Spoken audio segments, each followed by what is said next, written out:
পরীক্ষা আসে, আমরা জানি প্রিলিমিনারি অঙ্কটা আমাদের খুব কম সময় পাই।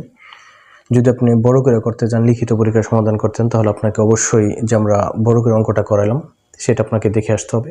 আর যদি মনে করেন কি না এটা আমি প্রিলিমিনারির জন্য পড়বো, তাহলে এটা দেখতে পারেন। এখন শর্টকাট যদি আমরা করি, লাভ সমান হচ্ছে বড় মাইনাস ছোট গুণ ডিভাইডেড ছোট গুণ কত 100।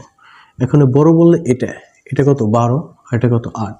দেখেন একটু খেয়াল করেন। আবার অনেকে বলতে পারেন যে 10টা নিতে পারি না, 10 এটা এখানে সমান, দ্যাট মিনস আমরা 10টা নিতে পারবো না। এখানে বড়টা আর এখানে ছোটটা, বড়টা আছে এখানে হচ্ছে 12, আর এখানে আছে 8, আর এখানে ছোটটা আছে 8। এখানে গুণ যদি আমরা 100, তাহলে উপরে 8 12 থেকে 8 গেলে নিশ্চয় 4 থাকে, 4 এখানে হচ্ছে 8, আর এখানে কত 100, 4 দোকান 8, এখান থেকে 2 100 ভাগ করি 50, তার মানে কি 50%। এখানে যদি অঙ্কটা আপনি বুঝে থাকেন, আপনার এত বড় করে করার দরকার, আমার মতো ছোট ভাই বড় এক্সারসাইজের দরকার নেই। মনে মনে কি করব, 12 থেকে 8 বিয়োগ করবো, 4 থাকবো, এই 4 এর 8 ভাগ করবো 2 2 100 ভাগে যত 70 100। এভাবে করতে পারলে আশা করি খুব দ্রুত